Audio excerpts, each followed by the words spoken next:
Does anybody remember earlier in this year when this virus was called the Wuhan virus? And people began to put out the proposition that it was racist to call this thing the Wuhan virus, or suggest that it came from China, or that China was in some way possibly responsible for the virus. Remember that, when it was racist? I had an idea back then that eventually someone would try to call this thing the Trump virus, or say Trump was responsible for this virus. And on July 21st, Nancy Pelosi delivered. She appeared on CNN talking to Wolf Blitzer about the virus and did actually use the words Trump virus several times.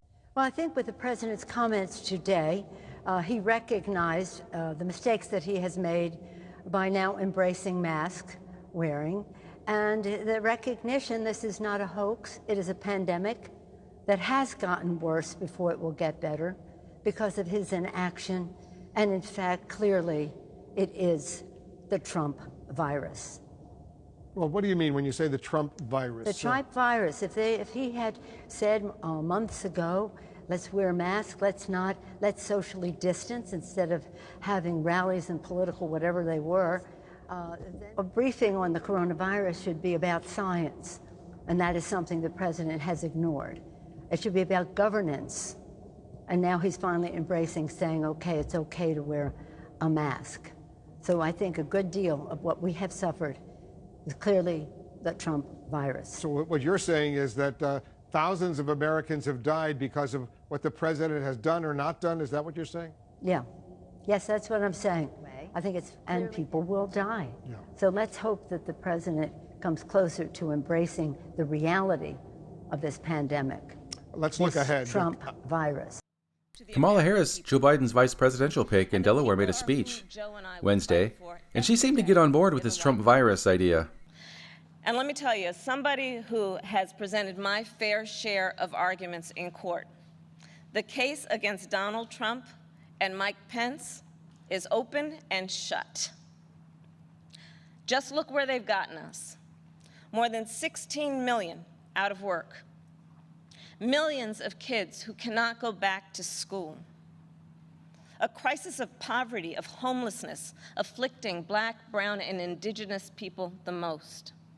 A crisis of hunger, afflicting 1 in 5 mothers who have children that are hungry. And tragically, more than 165,000 lives that have been cut short. Many with loved ones who never got the chance to say goodbye. It didn't have to be this way.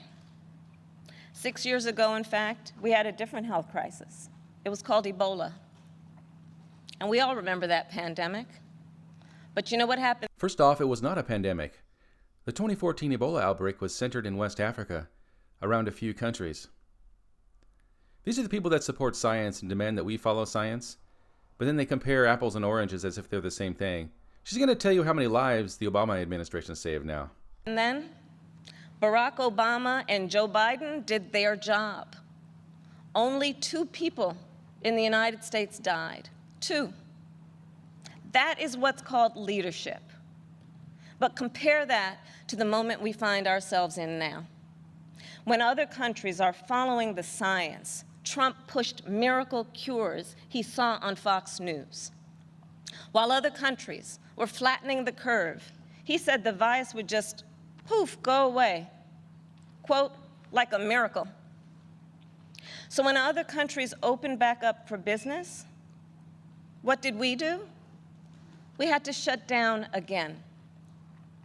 This virus has impacted almost every country. But there's a reason it has hit America worse than any other advanced nation. But it hasn't hit America worse than any other advanced nation. According to Bloomberg Media, the UK and Italy still have not only more patients than the US, but more deaths per capita. It's right there on the front page of the infographic at Bloomberg Media. Now, most of Europe has flattened the curve, and we are catching up to them. But this is why I wanted to make this video today, because we could surpass all the European countries and no one will know that Kamala lied. So I want to do this today while the information is, we're still not number 1 and they're claiming that we are. Here's the curve right there. It's actually hard to find all the countries on the curve and who's flattened it. It's all mixed in there. We haven't quite flattened it. Most of Europe has.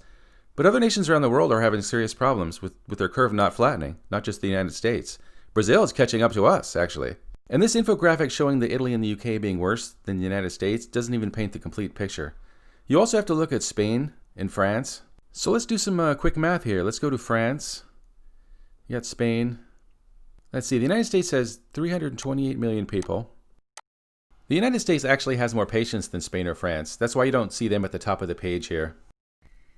France has 67 million people. You come to 4.89, so that's, the United States has 4.89 times the population of France. So keep that in mind. Now you just take the number of deaths in the United States, 167,298. 167,298. And you simply divide that number of deaths by that 4.89 and check the result. I come up with 34,212.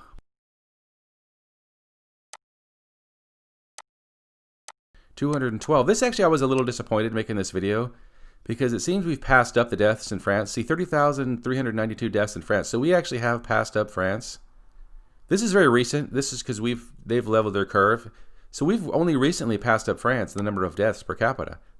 And it's not by much. It's still not by much. Now keep in mind, this information is fresh. This page updates. So that's why I want to get this video out before this changes. This is all, everything I'm looking at on this infographic is fresh updates on the day that I made this video and released this video. Okay, now we're doing Spain. The United States has 6.97 times the population of Spain. So we'll just take the number of US deaths again and divide it by that number. And we'll see what we get this time.